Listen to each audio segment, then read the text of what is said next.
Começa agora Mais Que Condomínios, um programa que vai surpreender você. E hoje nós temos um assunto muito legal: como a neurocomunicação pode ajudar na rotina do síndico. Mas depois da vinheta.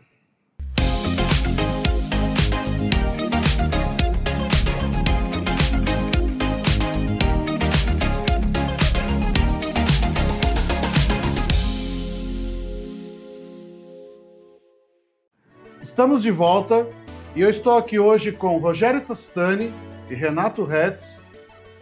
E aí, gostaria que o Renato apresentasse o nosso convidado especial.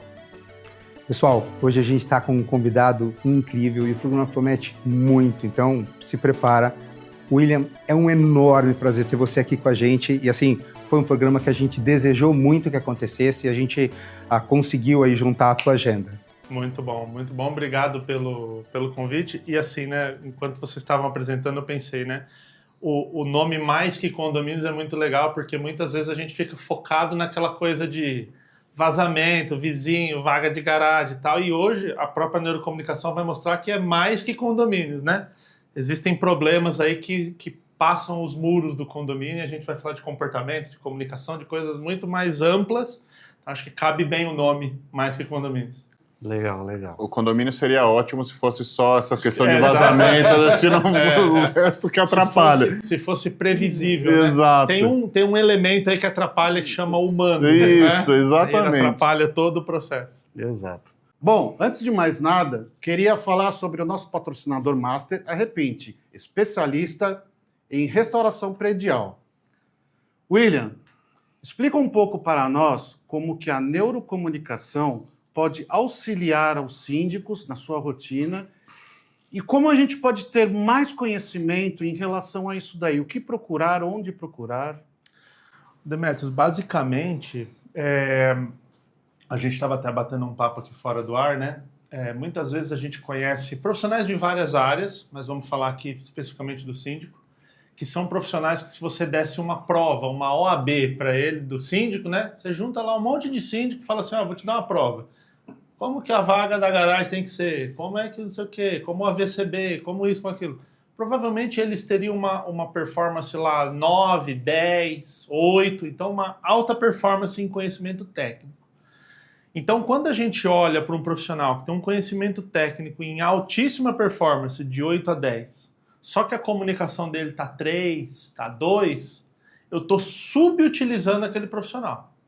Eu tenho uma Ferrari e eu estou carregando caixa nela. Eu estou pegando uma máquina gigante e estou subutilizando, né? O contrário chama estelionato, né? Alguém que se comunica 10 e conhece 2. Então, qual que é o ideal? O primeiro ponto aqui, né? O profissional que está nos assistindo, primeiro ele vai fazer essa análise. Que nota eu me dou tecnicamente, né? De resolução de problemas e conhecimento de lei, de como que funciona um condomínio, e qual a minha nota do tanto que eu consigo expressar o que eu sei. Porque o Reinaldo Polito, né, um grande nome da oratória do Brasil, ele sempre fala assim, se você sabe e não sabe falar, você não sabe. Então, basicamente, a ideia da neurocomunicação é mostrar para esse profissional que ele precisa comunicar o que ele sabe. E por que tem o neuro, né? Qual que é a diferença dessa comunicação comum, trivial?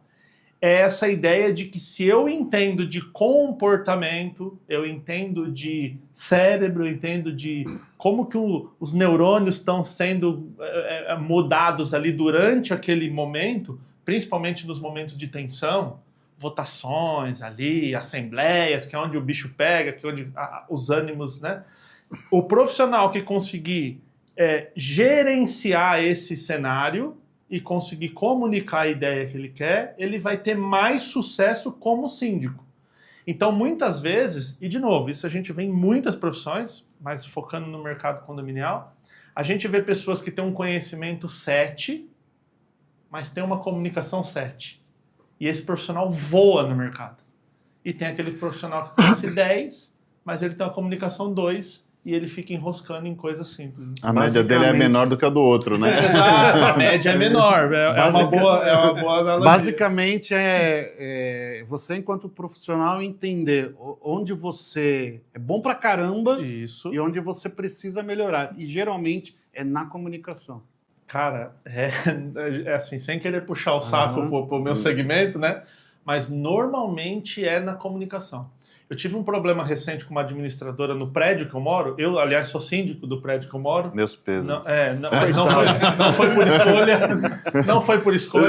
Sabe, eu venho aquela ideia, seja assim, porque lá é um prédio que tem estúdios que é perto de uma faculdade de medicina.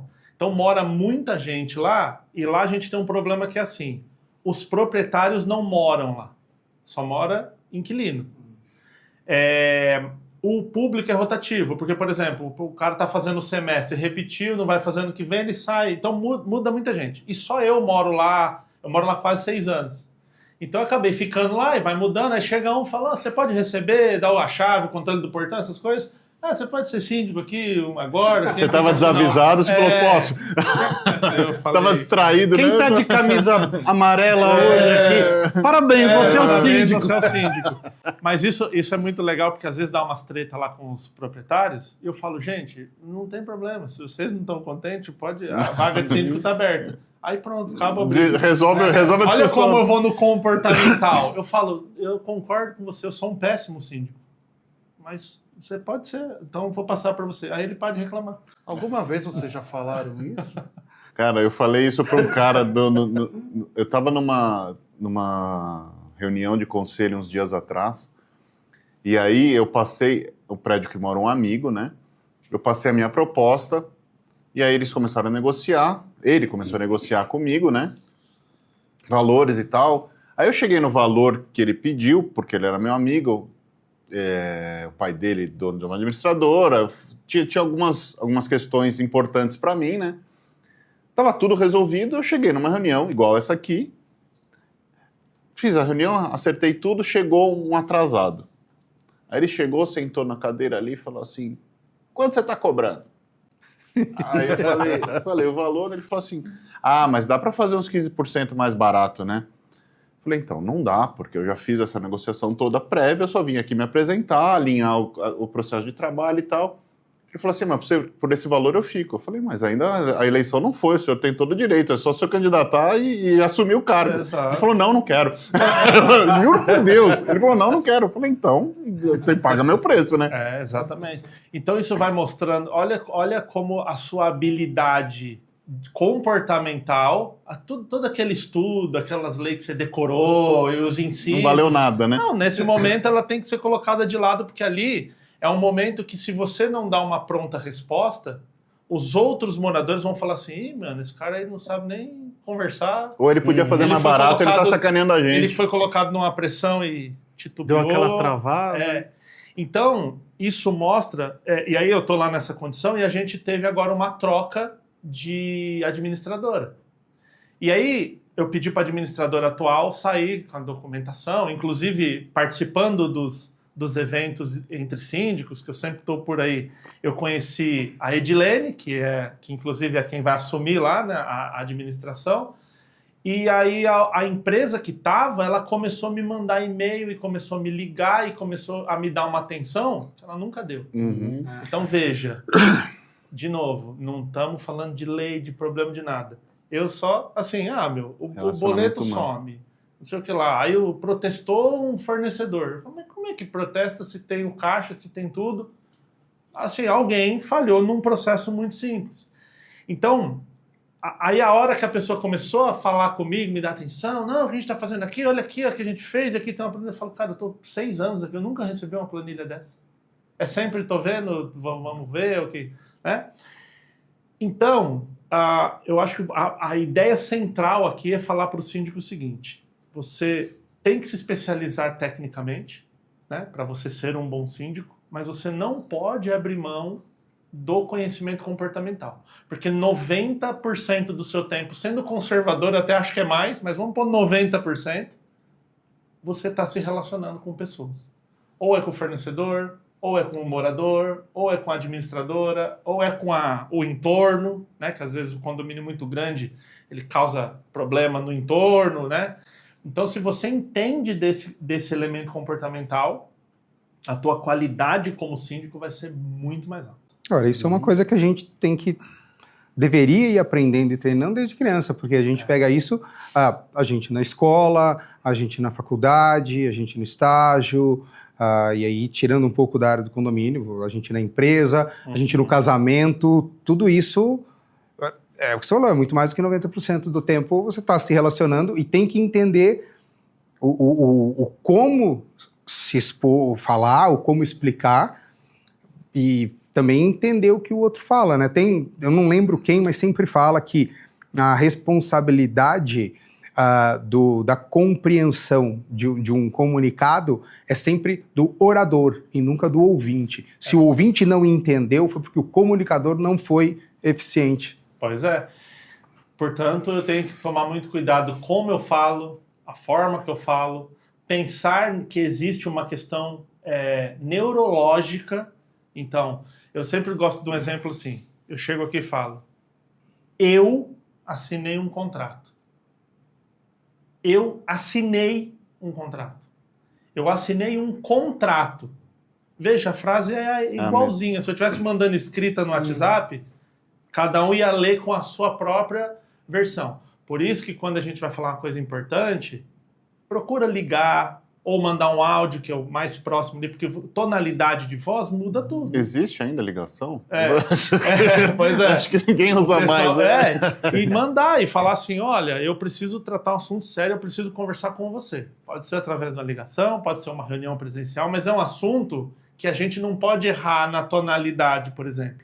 Porque é muito fácil a gente cair no cotidiano. Você sai, mandando. Condomínio, tem que fazer o quê? Troca a vaga, isso aqui. Você vai soltando as demandas, né? Na tua cabeça tá muito organizado. Mas será que na cabeça do outro tá? Aí cai no que você falou, Renato. A obrigação da comunicação é minha. Então, às vezes, o morador tá lá, você fala assim, tua vaga não é mais a 12, é a 14. E do nada. Na tua cabeça tá muito certo, que você já olhou, fez uma logística. Na dele que tá recebendo, inclusive a gente tem um estudo que é muito interessante, que chama viés de disponibilidade. O que é o viés de disponibilidade? Você tem um pedaço da informação e você tem um todo aqui, ó. Certo. E em cima de um pedacinho da informação, você toma a sua decisão. Então, por exemplo, a gente está aqui conversando, aí eu falo assim, cara, é um absurdo uma pessoa chegar na internet e soltar uma frase assim, mulher tem que ficar lavando louça em casa, mulher não tem que trabalhar, porque mulher é incompetente. Olha que absurdo. Só que ela entrou ali e não pegou o contexto do que eu falei. Aí entrou, abriu a porta e eu tô assim, mulher tem que lavar louça, mulher tem que não sei o quê, sabe? E aí, em cima desse pedacinho da disponibilidade de informação, eu tô até vendo aqui a nossa cadeira, imagina um quadradinho desse. A cadeira tem um todo aqui, mas um quadradinho desse aqui de informação. E aí ela toma a decisão e olha a treta que isso dá.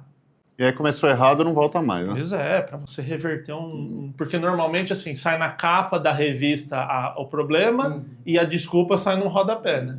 Falhamos, erramos. Eu queria pegar um ponto que você falou, que para mim eu achei interessante. Você estava explicando que não é apenas a parte de comunicação, mas você tem uma parte neuro, que até está no nome. Então, tem uma parte de desenvolvimento, certo? Então, quando a gente é pequeno, obviamente a nossa capacidade neural é diferente de um adulto, que também é diferente de um idoso e também é diferente de um jovem. Perfeito. Então, por isso que tem também parte do conflito de gerações, porque a maneira que o jovem fala não é exatamente a mesma língua que uma pessoa que está com outra desenvolvimento neural naquele momento. A forma de abordagem é diferente, né? Eu vejo você falar muito isso, né?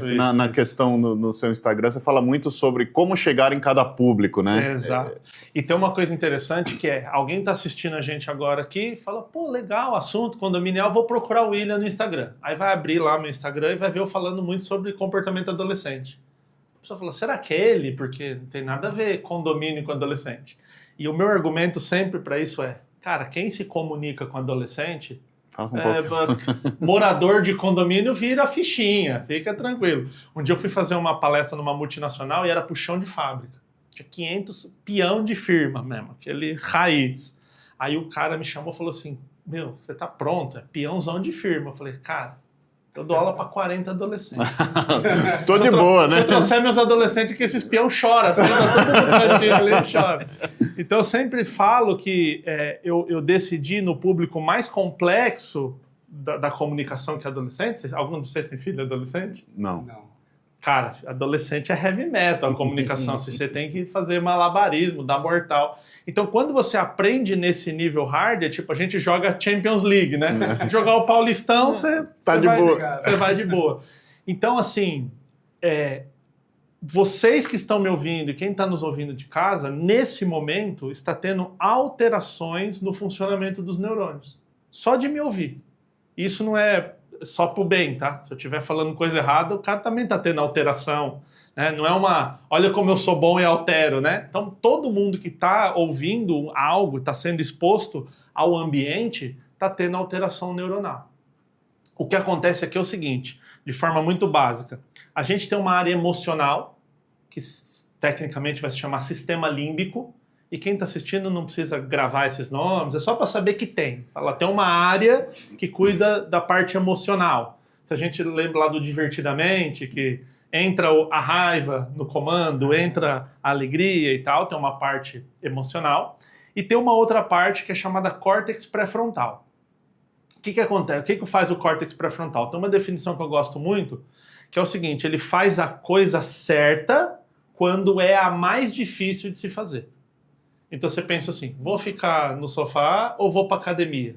Ficar no sofá é muito mais fácil. Esse meu não funciona. Mas não é. tô com a pane aqui. Né? Mas é exatamente, por exemplo, recompensa a longo prazo. Né? E se você olha para criança e para adolescente, você percebe que eles são muito mais impulsivos. Eles querem a recompensa rápida. Por quê? Porque esse córtex pré-frontal vai ficar pronto lá para 23 a 25 anos. Quer dizer, não é nem com 18, o negócio é mais pra frente mesmo. 18 foi uma convenção inventada pelos humanos, né? Mas para a biologia isso não existe. Então ela vai ficar de 23 a 25 anos. Então vê que interessante. Eu tenho uma área que funciona emocionalmente e tem uma área que funciona racionalmente ou que faz uma gestão das emoções. Um é o límbico e o outro é o córtex pré-frontal. Que o dele tá quebrado, a gente depois vende lá no que, eBay essas coisas. Só essa parte de ir pra academia que falha. E você sabe o que é muito louco? O cérebro ele se forma de trás para frente. Então, quando eu falo frente, como é córtex pré-frontal, ele tá atrás da testa aqui. Então vamos imaginar que um bebê lá, um espermatozoide, um feto, ele vai começar a produzir aqui atrás do pescoço, da nuca, em direção para a testa. Essa é a projeção de como o cérebro é formado. E ele começa a perder o desenvolvimento, ele começa a retrair, a involuir de frente para trás. Então, se você olha o comportamento de um adolescente e de um idoso, ele é muito parecido. Quem cuida dos pais idosos sabe bem do que eu estou falando. Você tem que ficar falando pro seu pai velho, do vozinho, que ele tem que tomar banho, por exemplo. Você fala, parece uma criança, né? E você tem que falar pro adolescente que ele tem que tomar banho. Você tem que lembrar as coisas básicas, né? Então, olha quanta coisa que não tem a ver com condomínio, mas que é fácil a gente conectar. Aquele morador que às vezes ele é mais impulsivo na colocação, que ele fala, isso tudo é uma merda. Você fala, pô, não precisava disso. Mas se você analisa, dependendo da idade, por exemplo, as nossas avós, sabe quando a gente tá com a roupa assim, ela vai falar, essa roupa horrível. Você fala, vó, não precisava. Como você engordou. Como você engordou. Primeira coisa antes do bom dia. Chutando, né? Então, é como se o cérebro fizesse um desenvolvimento que a gente chama curva de Gauss, né? É um U invertido. Você vai desenvolvendo, chega no ápice e ele começa a decair. Só que ele começa a decair nessa parte mais criteriosa. Então, o adulto tende a falar assim, pô, eu achei o cara acima do peso, mas não é legal. A vozinha, mano, ela chuta o balde e já não tem... Por quê? Porque essa área que faz o filtro já foi. Então, basicamente, um regula o outro. Né? Então, quando você olha, você põe uma pessoa numa máquina de ressonância, por exemplo, e você vai olhar o tráfego de informação, você vê que é uma via de mão dupla. Ou seja, não é o emocional que mexe no córtex pré-frontal. E não é o córtex pré-frontal que mexe no emocional. Um faz com o outro.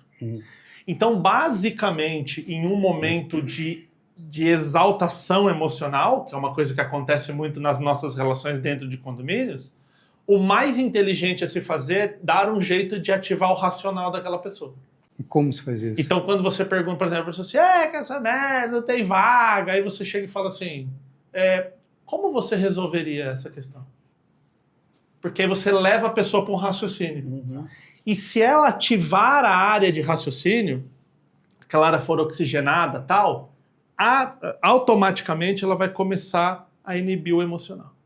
Ela vai começar a baixar a frequência daquele emocional. Sim. Porque a gente brinca, hoje a molecada que está assistindo não vai saber do que a gente está falando. Mas assim, lembra na Bolsa de Valores, antigamente, que os caras ficavam com gritando. O telefone, ganhava ação quem gritava mais forte. O cara que gritou mais, outra deu mais, mas falou, dou 1000. E ninguém ouviu. Ganhava quem gritava. Então, assim, no emocional e no racional, vamos chamar assim, ganha quem está mais ativado. Ganha quem grita mais alto, né? Então, se eu tô com o meu emocional muito alto, eu preciso ativar o racional. Por isso que falam muito, por exemplo, respira quando você está nervoso e tal. Por quê? Porque quando você para e analisa o que está acontecendo, o teu racional tem que ser ativado. Tem vários psicólogos que dão orientação terapêutica para quem está tendo crise de pânico, que é descrever o ambiente. A pessoa está numa crise de pânico, está suando, está daquele jeito, está com taquicardia, ela começa. Sofá branco, parede preta, logo colorido, camisa cinza. E isso ativa a parte racional dela, que, por sua vez, começa a inibir o emocional. Então, o emocional começa a baixar a frequência. Então, só essa informação já mostra para o síndico que, se você entrar na discussão, se a hora que a pessoa dá um grito e você grita com ela, o que você vai fazer? Você vai baixar o racional e aumentar o emocional. E quando a gente está com o emocional alto, isso inibe a nossa capacidade de raciocínio. O branco, na hora de falar em público, a pessoa chega numa plateia e fala assim, cara, qual que é seu nome? A pessoa esquece o próprio nome, assim, é uma coisa louca. O Demetrius esqueceu aqui na abertura do computador, ele fez 8 vezes. E aí inviabiliza a comunicação, né? Inviabiliza a comunicação. Então você vê que a gente roda, vai no neurônio, vai não sei onde, para chegar onde? Na comunicação. Isso tem a ver com quociente emocional, que o pessoal sempre escuta, ou não? Isso é o quociente emocional? Cara, consciente é uma palavra... Não, quociente. O pessoal chama de quociente emocional. Eu não conheço esse termo. Quociente. Quociente emocional. Você tá tirando... Não esquenta, ele faz isso constantemente. Não, mas eu já tô interessado aqui do tipo... Quociente emocional. Pessoal, alguém que tá aí, depois manda aí embaixo, por favor, nos comentários, quociente emocional, se eu realmente foi da água que eu tomei, ou se realmente existe, porque pessoal aqui tá contra mim. É água, tá? Fiquem tranquilos água. Que é você água. Você sabe que uma coisa linda da neurociência, a neurociência ela é tão difícil, ela é tão complexa, ela é tão ampla, que a gente fala, não faço ideia do que é isso com o coração aberto. Assim. Sim, mas Cara, eu tô fazendo umas aulas do mestrado lá de neurociência lá na UFABC, né? Na Federal do ABC. E às vezes você tem aula com um cara, assim, o cara 40 anos estudando memória. Ele nem estuda mais neurociência, ele estuda memória. Aí você faz uma pergunta para ele sobre memória, ele fala assim para você. Esqueci. Não faço ideia. Ele fala, esqueci. Ele fala, não faço ideia. A ciência não chegou nessa tua pergunta aí. Isso é muito bom de poder falar, não sei, não tem Essa ideia. Tranquilidade de quem sabe e tem o conhecimento. Porque se eu tô fingindo que eu sei, eu tenho que provar para os outros e provar para mim que algo eu tenho que falar. Eu tenho que inventar. Né? Então é a diferença de quem sabe e quem está enrolando. Agora, vamos falar a verdade pro pessoal. Sim, vocês têm que lembrar o córtex pré-frontal e tudo mais, porque vai ter um quiz no final. Ele não contou. Então, anota e memoriza. É o Enem, né? O Enem do capítulo. Mas, William, acho muito legal esse teu trabalho com os jovens, com os adolescentes, né? Até porque a gente não pode esquecer que esses adolescentes vão trabalhar no chão da fábrica amanhã. Perfeito. Serão condôminos amanhã. Já são hoje, né? São hoje. Sim. E ele não aprende esse comportamento adulto. Exatamente. Ele arrastou da juventude para fazer adulto. Então, você já está pegando uma fase boa, né? Para até ajudar as pessoas a se comunicarem com esses adolescentes. Perfeito. E eu queria saber de você o seguinte: a neurociência, a neurocomunicação aliada à neurociência, existem etapas ou pilares que você se aprofunde, né? Para que o pessoal entenda um pouco melhor essa prática? Cara, assim, ó. Quando a gente vai... Vou dar o exemplo do adolescente, que muitas vezes, assim, ele quer botar uma identidade, né? Uhum.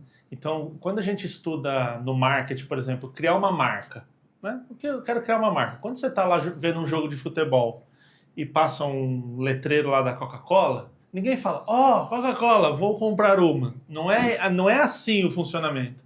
O que é? Você está no jogo, Coca-Cola. Você passa na rua, caminhando na Coca-Cola. Aí você vai, não sei o que lá, tem um outdoor, tem uma camisa, tem não sei o que. Ele vai pingando na tua cabeça. Aí um dia você fala, quero tomar um refrigerante. Qual que é a tua O teu cérebro ele vai te trazer o que é mais familiar. Só que o adolescente não sabe disso, até pela área, né, do córtex pré-frontal, de fazer toda essa análise. Ele quer enfiar a identidade dele na força, goela abaixo. Então... E vocês vão entender que há uma relação disso com aquele condômino mala.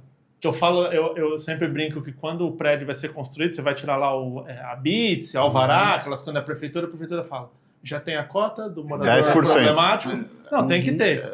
Traz um morador problemático. E se você botar só gente boa, gente boa vai ser convertido a ser um mala. Mas imagina o contrário, se todos morassem no mesmo prédio, se todos os malas morassem no mesmo prédio, ia ser um caos, né? Ia dar uma equilibrada, aí ia ser nível de mala, né? Você sabe que o condomínio super hard ia ser só de adolescente. Esse ia ser hard. E lá onde eu moro são maioria meninos de universitários. 19, 20, adolescentes. Que vem do Brasil inteiro para estudar, então gente de vários estados do país, lá você olha lá no grupo dos moradores. Vários costumes, várias culturas. Um dia eu estava já volto na tua resposta, tá? Só um parêntese rápido. Eu estava em casa, aí uma moradora falou assim para mim, tem um ladrão dentro do condomínio. Tem uma pessoa dentro do condomínio. Já imaginei, um ladrão, tá armado, tá não sei o que, tal, polícia, 90, tal. Falei, onde ele tá? Aí ela falou, ele tá deitado em cima do muro. Pensei, né, mano? Aí eu pensei, pra que um ladrão, o cara fala, vou entrar, tem cerca elétrica, tem câmera, tem um monte de coisa pro cara passar. Aí ele passa e deita. Eu falei, não tá fazendo muito sentido essa história, né? Mas tudo bem, vamos lá olhar. Aí fui na câmera e tinha um cidadão deitado em cima do muro. E lá no prédio é o seguinte, construíram um muro bem largo, assim. E aí a casa do lado construiu uma casa de 3 andares, assim. Esse muro é o muro da garagem, que é um muro de altura, deve ter uns 3 metros de altura. Então do lado dele tem um murão. Então a pessoa meio que deitou, encostou nesse murão e ficou lá, deitado no primeiro andar, em frente à sacada do primeiro andar. Aí eu peguei e falei, cara, esse cara não é ladrão, não. Aí fui e chamei o morador que era um menino, morador daquela sacada ali. Eu falei, tudo bem? Cara, tem um cara deitado na frente da tua sacada. Você pode olhar para mim, se é alguém que tá aí com você e tal? O que aconteceu? Molecada, juntou uma galera em casa, tomaram umas cachaças, na zoeira, molecada, e um foi lá e ele pulou a gradezinha da sacada e deitou no muro. Então imagina que a sacada tá aqui, esse muro tava assim, ó. Aí ele subiu ali e deitou, cara, e tirou um cochilo. Dormiu. De boa. Foi antes ou depois do almoço? Não, era noite, era tipo um sábado à noite, assim, era umas 2 da manhã e tal. Nossa. Aí beleza. Aí o que você faz com o adolescente? Você chega lá, isso aqui lá, seus moleques, treta. E ali, normalmente, quem paga o apartamento é o pai, né? O menino tá ali estudando, e o pai e tal. E aí eu cheguei nele e falei assim, cara, é o seguinte, eu tô lidando com um homem, né, cara? Você tem barba na cara. Você acha que você, nessa idade, eu ligar pro teu pai, Vergonha, que você escuta... Né? Entendeu Melhor não, né? o comportamento? Eu peguei no adolescente onde mais dói nele é a vergonha. É de falar assim, nossa, você é tratado igual uma criancinha. E eu exaltando ele. Irmão, tô falando com um homem, pá. Eu falei assim pra ele, mano, você dentro da tua casa, usa droga, bebe, fala o que você quiser. Eu não tenho nada a ver. Eu não posso impedir, fazer uma revista na hora que você entra. Dentro da tua casa. Porque aí o vizinho do lado me chama e fala que tem uma pessoa deitada, eu tenho que tomar uma atitude. Eu não posso falar assim, não, tudo bem, vamos deitar e zoar a vida inteira. Né? E aí eu fui nessa ideia com ele e falei assim, se você tiver um dia que você for fazer uma festa, me dá um toque. Porque aí se chegar reclamação, eu arredondo. Agora, se você for vacilão e fizer um negócio e não me avisar, você vai ter que resolver sozinho e eu vou ter que dar uma advertência. Porque como é que eu chego nos todos os outros moradores e falo que não fiz nada? Vê que situação. E eu tava lá de boa, por conta dessa atitude, eu tô aqui batendo papo com você. Eu namorando com a patroa, assistindo um filme lá e tendo que correr atrás de moleque deitado lá no negócio. Cara, nunca mais tive problema. Nunca mais. Às vezes ele me mandava, vai vir um pessoal aqui em casa e tal. Eu falo, irmão, faz o seguinte, fecha as portas para não fazer barulho e taca o pau. O que você vai fazer aí dentro não me diz respeito. Né? Então, você vai fazendo isso. E aí tem o pilar que você perguntou, né? Tem um pilar que eu gosto muito para lidar com o adolescente, e é engraçado que sempre que eu falo isso, nas empresas, nos lugares, a pessoa fala, pô, isso aí funciona fora. Que é um pilar que eu chamo ALI. Amor, limite e estímulo. Né? Então, quando que nem eu cheguei no menino, em vez de dar raquetada nele, eu fui no amor. Falei, cara, eu não quero problema para você. Eu já tive a tua idade. Imagina cara, eu fiz trabalho com a minha mãe morando na mesma casa e o pai morando na mesma casa. Imagina eu a 2.000 quilômetros de casa morando sozinho. Ia botar o terror com 20 mesmo. anos, né? O amor, o limite, que é onde você diz para ele assim, até aqui, porque limite muitas vezes é confundido com brigar, com não sei o quê. Eu sempre dou um exemplo assim, imagina um campo de futebol, você tá correndo, aí tem um zagueiro na tua frente, aí você fala assim, não, cara, eu vou correr lá perto da torcida, porque aí eu passo fora do zagueiro. Não, mas tem um limite. Essa linha branca aqui diz onde você pode e onde você não pode. Então foi onde eu coloquei o limite para ele. Dentro da tua unidade, com a porta fechada, sem atrapalhar os outros, eu não tenho nada a ver com o que você vai fazer.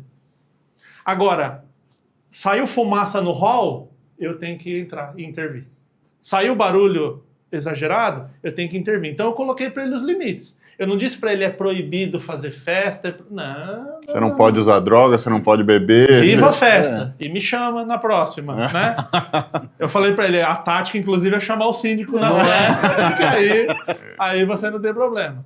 E o estímulo, né? O ALI, amor, limite e estímulo. Então, estimular aquele jovem a fazer as coisas e aprender. Do tipo, cara, você quer que eu chame teu pai? Então, se você fizer, eu tô te estimulando a você resolver os teus próprios problemas. Porque às vezes, o que acontece? O morador me liga e fala assim, William, pô, vai vir uma visita na minha casa, a pessoa vai dormir, o carro vai ficar na rua e tal. Eu sou de Mauá, né, velho? Lá não deixo o carro na rua que os caras levam tudo. Então, eu vou lá e arredondo pro cara. Eu sei o apartamento que tá vazio, o apartamento que o morador não tem carro, eu tenho essas informações. Aí eu falo, não, peraí, ô fulano, você pode emprestar a vaga essa noite? Arredondo. Só que eu sempre brinco, a gente aprende lá no catecismo, né? Fazer o bem sem olhar quem. Eu falo, cara, eu não sou padre, não sou freira, eu não tenho essa de fazer o bem sem olhar quem. Eu quero a minha parte. Amanhã o cara vai causar comigo, eu falo, na hora de você pedir a vaga de madrugada, eu sou da hora. Agora você vai gritar na reunião de condomínio? O cacete, aí eu jogo nas costas dele, é lógico. Então eu penso que a gente vai ganhando crédito com os moradores ali, vai criando essa, né, dentro, obviamente, da lei, da regularidade, mas aquela coisa gentil. Pô, tô precisando aqui, pô, o carro uma noite. Não, calma aí, nós vamos arredondar para você, que é o ganhar o crédito, que é o que eu ensino para o adolescente. Fala pro docente, irmão, marcou às 10 com seu pai, chega às 9. Aí o seu pai fala, o que aconteceu? Eu falo, nada, pai, em nome do nosso acordo. Do nosso acordo aqui, tô honrando. O pai vai falar, cara... Aí você vai fazendo. O moleque tá crescendo. Jantou, terminou, cata os pratos, mano, já leva pra pia, lava tudo, sem ninguém falar nada. Aí um dia que você precisa ficar até as 2, 3 da manhã, você lembra do prato. Você lembra de todos os horários que você chega cedo, né? E isso nas relações, pô, você vai contribuindo, vai ajudando e tal. Quantas vezes eu vou nas empresas, às vezes, o beneficente, você pode vir aqui, não tem verba, vou lá. Aí um dia aquela empresa pode me ajudar em alguma coisa, né? Pede o favor de volta. E não tem problema com isso. Porque na gestão de pessoas, a pessoa respeita quem ela gosta. Então, se o síndico já é odiado pelo morador, essa barreira de entrada já lascou. E você vê que envolve emocional. Então, ter um bom relacionamento com os moradores, ter um bom relacionamento com os fornecedores, é claro, tem lá o cara que causa, o cara que enche o saco, mas se você consegue gerar uma boa energia com essas pessoas aqui, ter ali uma boa relação, a hora que você precisar dar aquela apertada, as pessoas vão respeitar mais. Então, tudo parte da questão do comportamento. William, nesse cenário que você está falando, né, você vai ganhando a confiança das pessoas, né? Tem ferramentas para o síndico aprender a fazer isso, né? Assim, eu entendo que isso também é um pouco empírico, né? Você aprende a se relacionar desde que você é criança, né? E ninguém é idiota de ser o malquisto por todo mundo. Então você vai aprendendo a se relacionar durante a sua vida, né? Mas vamos supor que chega um cara que é aquele brutão que não consegue se relacionar, que não consegue ter uma troca com ninguém. Isso é aprendível, vamos dizer assim. Não existe essa palavra, mas você consegue moldar essa pessoa? Cara, conhecendo um termo na neurociência chamado neuroplasticidade, a palavra plástico vem do grego plastikos, que significa aquele que se molda. Então o cérebro humano é altamente plástico. Ele sempre se molda. Nós tivemos um exemplo recente que foi a pandemia. Ele tá trabalhando, vivendo, daqui a pouco, mano, todo mundo em casa preso. Aí, porra, tem que aprender a apertar o botão do elevador com o cotovelo, passar álcool na batatinha, tipo umas coisas que a gente não sabia. No primeiro mês foi complexo. 3, 4 meses depois, a gente aprendeu a fazer reunião no Zoom, tal, já aprendemos a viver. Tanto que hoje tem uma resistência para o presencial. A galera fica, pô, mas eu já estava aqui no home office, já criei a minha rotina. O cérebro ele é altamente de todos os seres humanos. A gente vai perdendo a neuroplasticidade com a idade, ou seja, uma criança se adequa mais fácil ao comportamento, ao ambiente, do que um idoso, mas um idoso de 100 anos ainda tem neuroplasticidade. Tem uma técnica que eu brinco, que é a técnica da goteira. Porque muitas vezes a gente quer colocar uma nova cultura, uma nova ideia, assim, vamos fazer. Agora todo mundo é amigo no condomínio. Aquelas coisas assim, né? De novo, a máquina não funciona desse jeito. Então, como é que você faz? Todo dia você dá um pinguinho. Que eu brinco que é a técnica da goteira. Uma gota, se a gente tá falando aqui, tem um ar-condicionado, cai uma gota na gente, não muda nada. A gente nem liga. Agora, toma uma gota todo dia. Todo dia aquela gota batendo na tua cabeça. Chega uma hora que você fala, cara, eu preciso resolver isso. Porque incomoda uma coisa ali constante. Então, por exemplo, eu tô tendo... Todos os dias você tem a oportunidade no relacionamento com as pessoas de trazer uma ideia que você repete todo dia. Uma coisa que é engraçada, né? Vocês seguem lá no Instagram, todos os dias às 6 da manhã, um vídeo meu entra no Instagram. Todo dia. Porque eu tenho lá uma plataforma que eu jogo os cortes e programo. Então eu programo todos os dias para 6 da manhã. A pessoa acorda normalmente, é um comportamento praxe. A pessoa pega o celular, acorda, pega o celular, abre lá a rede social. O seu tá lá em primeiro. Já tô na cara todo dia.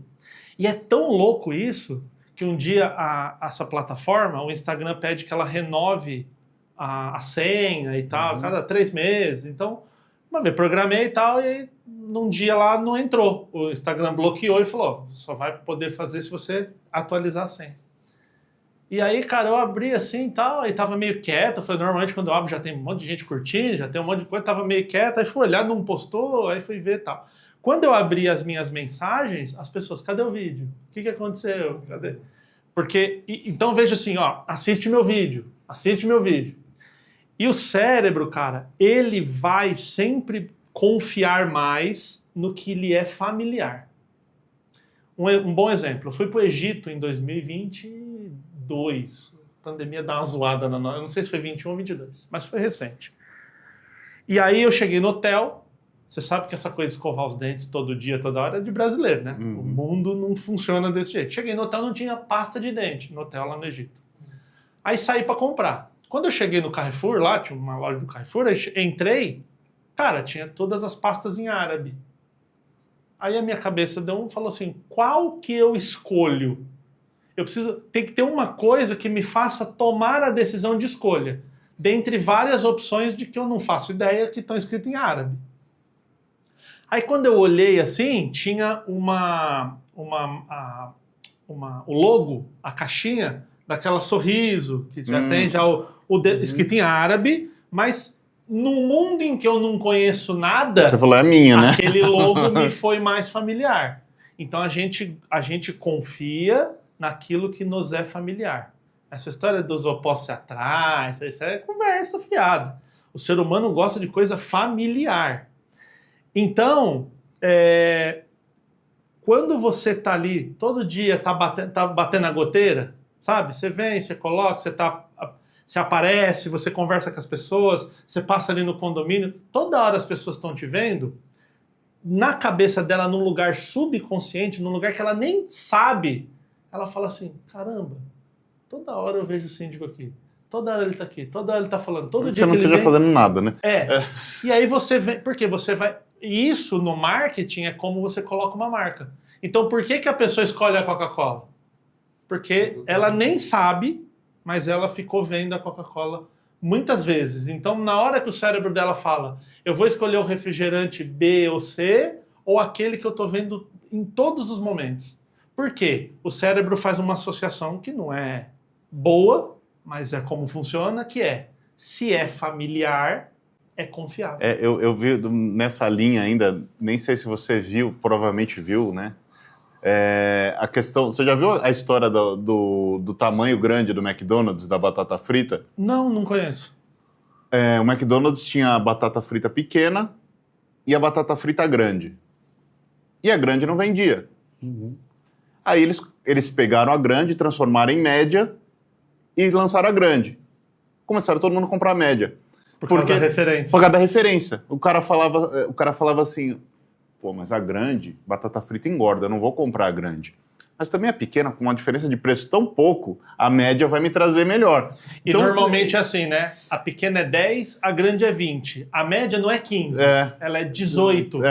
Porque você fala, por R$2 eu compro a grande. Né? Então aí começou a vender, cara, é uma coisa bizarra, assim, como nossa cabeça funciona, né? Que, aliás, se o McDonald's ou a Coca-Cola, né, que já foram mencionados aqui, quiser patrocinar o programa, a gente aceita, não tem o menor problema. Procura a gente que a gente conversa. Muitas vezes o síndico não tem tempo de parar para fazer um almoço, para no drive-thru. Tem um livro, cara, que chama Rápido e Devagar, Duas Formas de Pensar. De um cara que ele faleceu recentemente, o Daniel Kahneman, ele é um neurocientista, ele era um neurocientista lá de Israel, e ele ganhou um prêmio Nobel de economia. O cara psicólogo, e ele ganhou um prêmio Nobel de economia. Não basta ganhar um prêmio Nobel, tem que ganhar na área que não é dele. E ele fala muito sobre economia comportamental. Então ele fala assim, por exemplo, você compra uma ação, você colocou lá R$1.000 numa ação. Aí você ganhou 100, tem 1.100 lá na tua carteira. Aí você fala, legal, ganhei 100. Aí amanhã o 100 caiu, a ação caiu, você voltou para 1.000. Ou seja, você ganhou 100 que nem existia e agora você perdeu. Então, onde ele ganhou o Nobel? Ele disse o seguinte, o prazer de ganhar o 100 é menor do que a dor de perder o 100 que você tinha conquistado. Total. Né? Que chama Teoria da Aversão à Perda. Deu ele o Nobel. Ele é um cara fantástico. O livro Rápido e Devagar é um livro grossão, deve ter umas 700 páginas, mas vale a pena muito ler quem curtia a coisa do viés de disponibilidade, ele que popularizou. E aí nesse livro tem uma história que é muito boa, que é o seguinte. Na década de 70, não tinha internet, né? Então ele estudando na universidade, ele fez um jornal, o jornal da universidade que circulava, e ele inventou 3 palavras. Inventou. Chegou lá, criou 3 palavras. Aí todo dia, na capa do jornal, em destaque, ele colocava uma palavra daquela que foi inventada. Aí no outro dia ele colocava 2. Aí no outro dia ele colocava outras 2. Aí no outro dia ele colocava as 3. No outro dia ele colocava uma. Ele ficou na técnica da goteira. Ele ficou batendo ali todo dia, durante 6 meses, palavras inventadas. Ok? Por quê? Quando a gente aprende a nossa linguagem, a gente tem associação emocional com a palavra. Tanto que se vocês conhecerem uma pessoa que não é brasileira, quando ela chuta a quina da mesa, ela não xinga no idioma aprendido. Ela xinga no idioma materno. É igual você fala assim, fuck, não é bom. Não limpa. Não vai, né? Não Tem rola, que falar né? em português. Porque senão não sai aquele negócio ali. Você chuta a quina da mesa e fala fuck, não vai. Shit. Oh shit, né? Não funciona.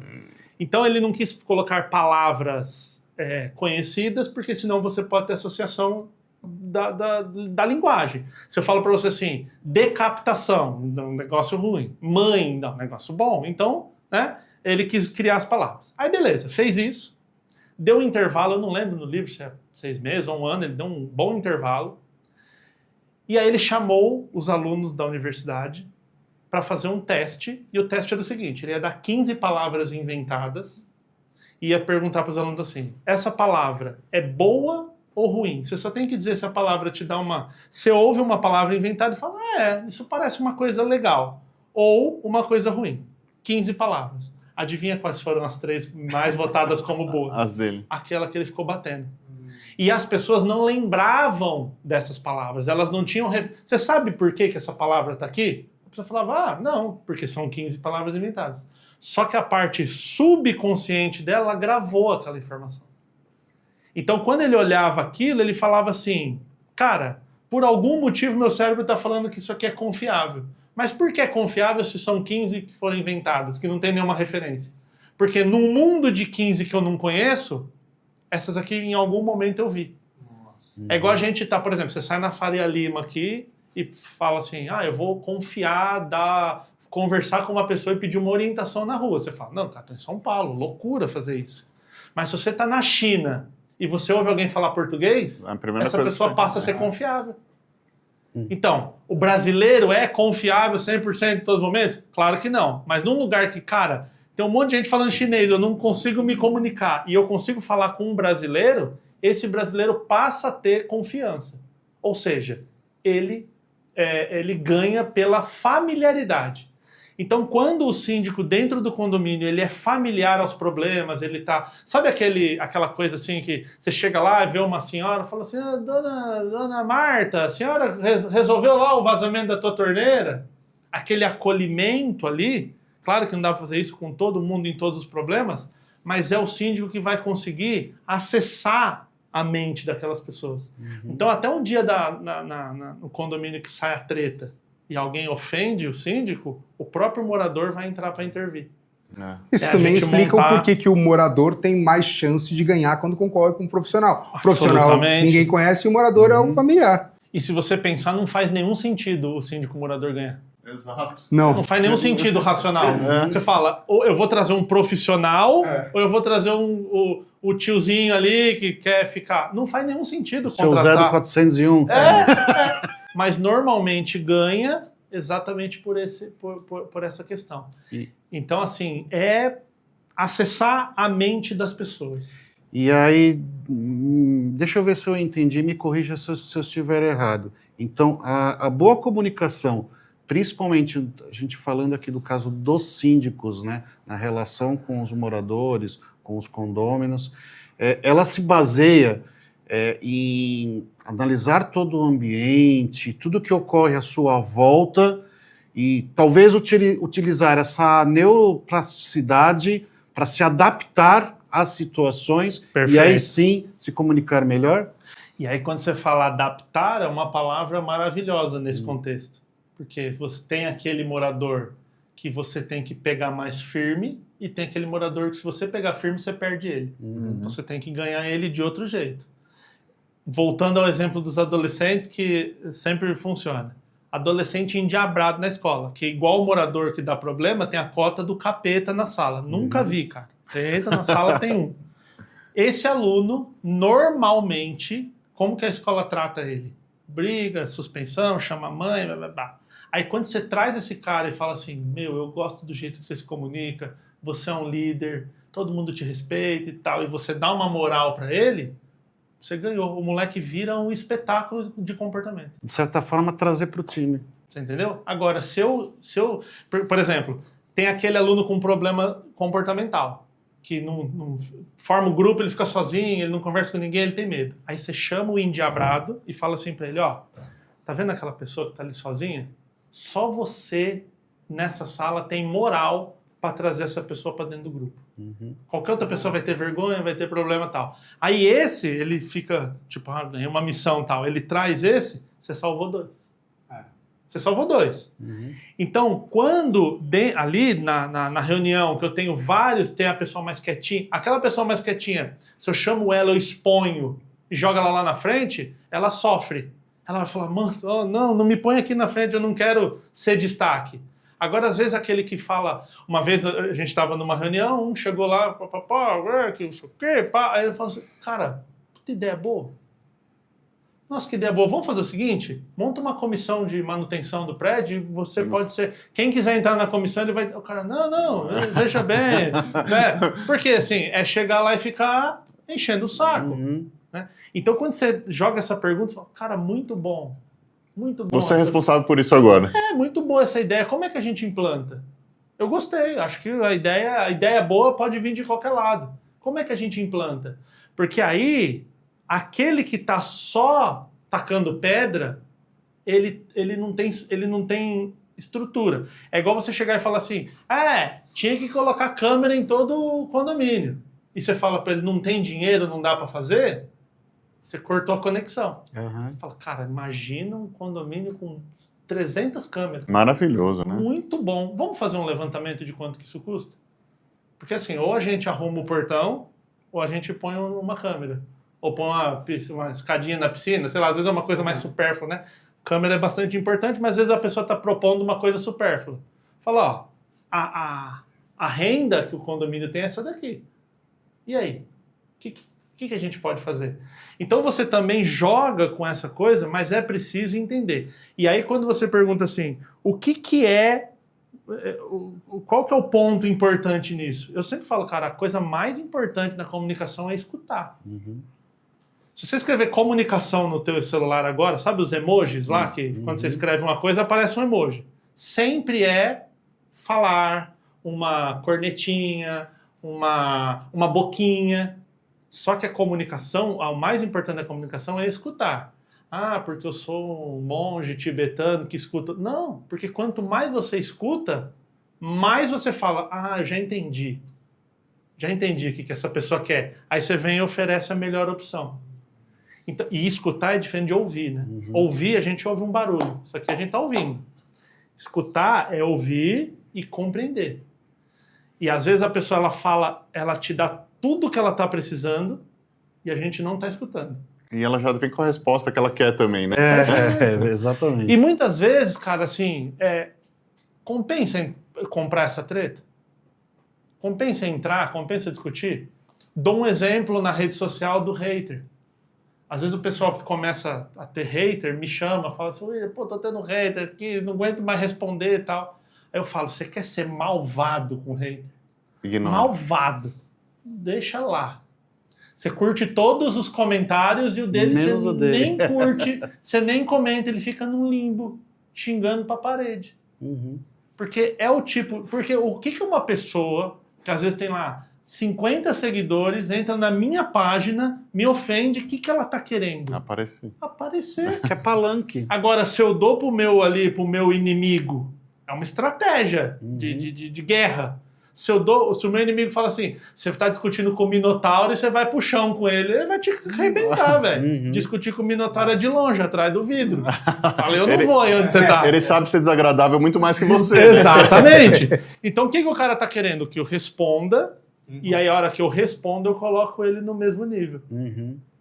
Então, às vezes o morador tá ali gritando que ele fala assim, eu vou derrubar o síndico, eu vou deixar o síndico em calça curta. E você fala, gostei. O próximo síndico serei eu. Eu vou para a Assembleia, eu quero ser eleito. Então, aí você fala, muito bom. E se for do... Eu sempre falo, cara, por exemplo, político. Quando tem debate, a gente viu agora a eleição de São Paulo, a cadeirada, soco, tudo acontecendo.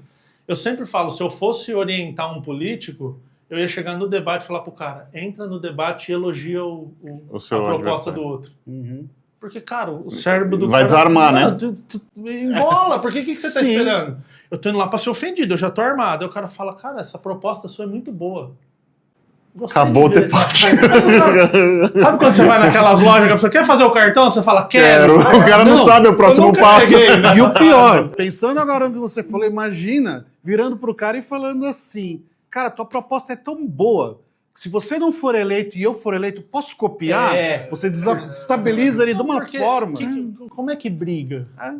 Se você já quis bater em alguém, brigar com alguém que não quis brigar, é a pior coisa que tem, cara. A pessoa vem te agredir, você fala, tudo é bater em mim? Você quer? Pô, vai. Bate aí. Não dá pra brigar com alguém que tá fazendo isso. Então, muitas vezes, a gente precisa pensar as brigas que valem a pena. Então, o exemplo que eu dei. Uma pessoa que chega assim e fala, seu conteúdo é horrível. Cara, deixa pra lá. Eu não vou perder meu tempo, eu tenho muito mal o que fazer. Agora, se a pessoa vem, você é um racista, aí ela tá me imputando um crime. Aí é um outro nível papo, né? que nem... Olha, eu vou falar pra você que é raríssimo acontecer. Então, às vezes, a pessoa tá ali esbravejando, aí você fala, esbravejou, você fala, obrigado pela sua contribuição. Próximo. Cara, porque o que a gente faz? A gente leva pro pessoal. Fala assim, tá brigando comigo.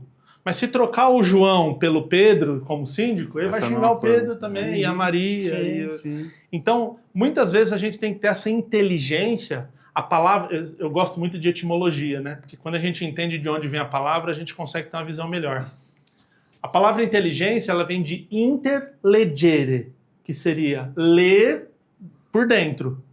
Então, por exemplo, eu tô aqui, eu tô lendo esse ambiente e eu tô na minha cabeça assim, já que eu li o ambiente, eu sei como falar. Então eu tô num ambiente descontraído, a gente tá batendo um papo, cabe uma piada, cabe uma coisa.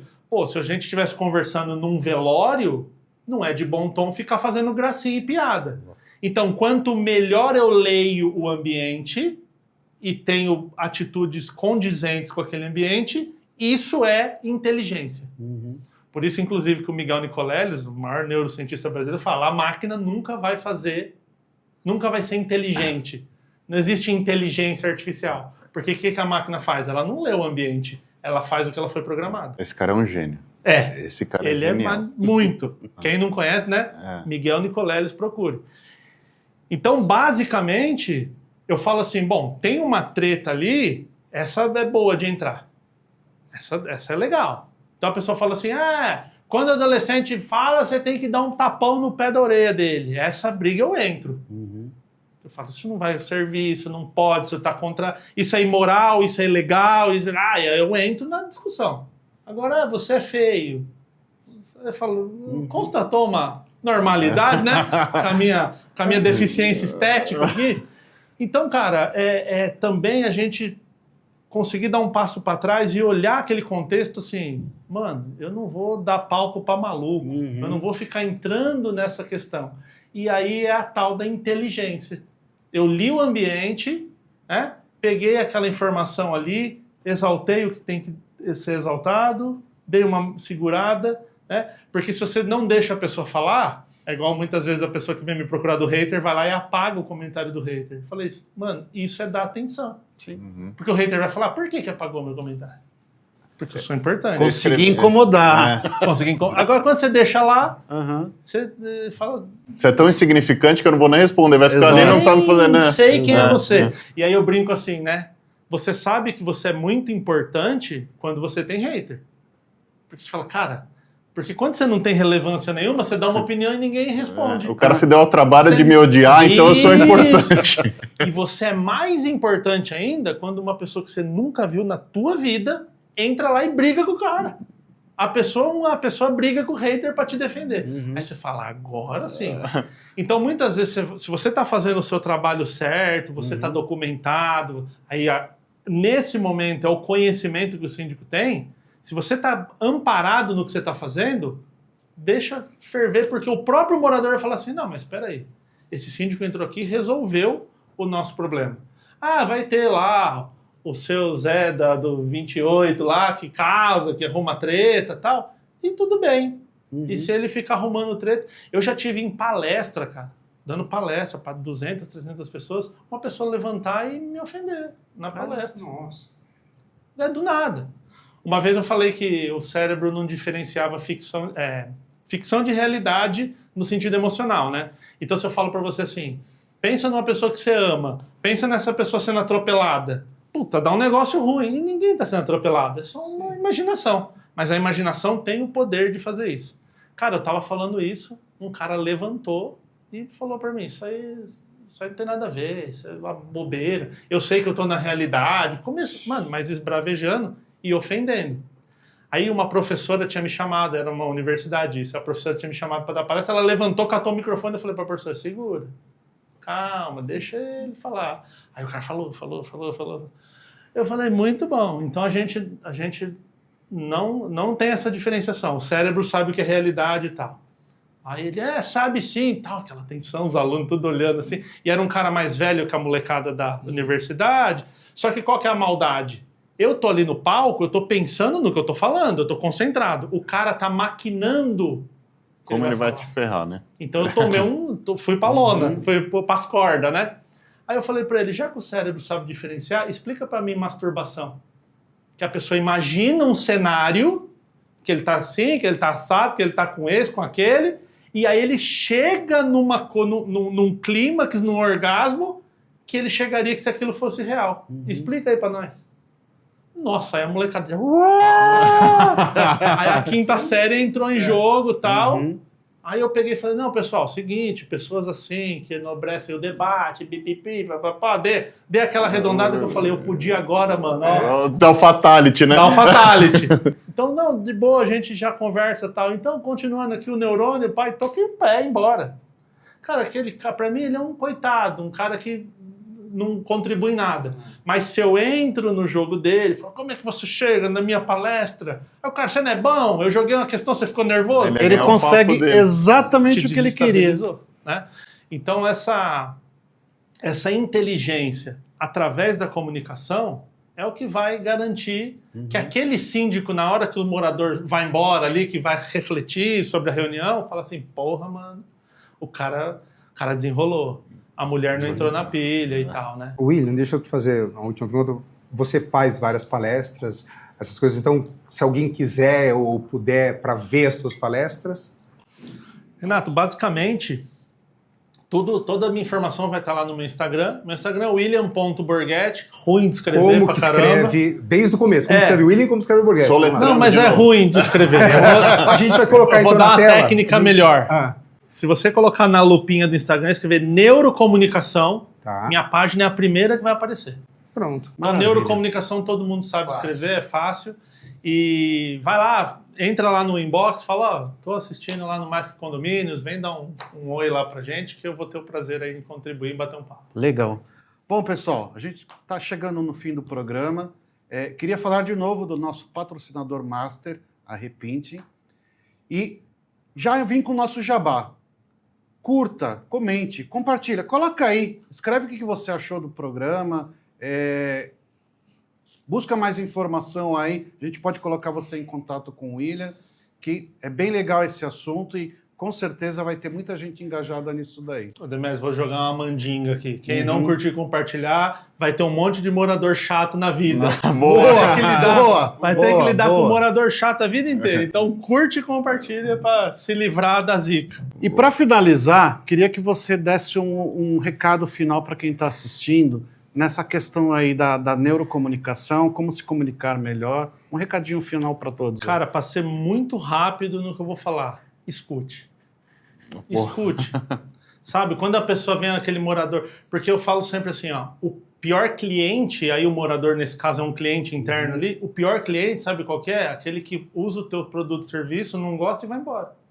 Aquele que reclama, é como se ele estivesse dizendo assim, olha... Eu tô te dando uma chance. Eu tô te dando uma chance. Faltou sal, veio gelado, né? Aí você faz um negócio legal e ele vai continuar. Sim. Aquele que come, acha ruim e vai comer no outro restaurante, esse é o pior cliente. Então, enquanto a pessoa está reclamando, ouça, Sam acolha. Walton fala isso, né? É. Sam Walton Pois fala é, isso. pois é. Do Walmart, né? É. Então, assim, ouça e dentro das possibilidades, atenda. Né? Às vezes, assim, numa reunião, fala, um dia eu estava aqui, o morador lá, que causa, veio me dar uma orientação, eu ouvi aquilo com muita atenção e hoje a gente está implantando uma coisa que foi ele. Dá ali o holofote, ele fica contente e para de encher o saco. Então, escutar talvez seja a ferramenta mais importante de todas. Legal. Muito obrigado pela Ernesto, sua presença. obrigado. Foi bem bacana o papo. Obrigado, pessoal. E a gente vê vocês no próximo programa, toda quarta, às 9h30 da manhã. Tchau, pessoal.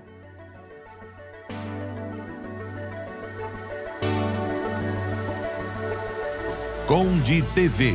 Informação de qualidade e credibilidade é aqui.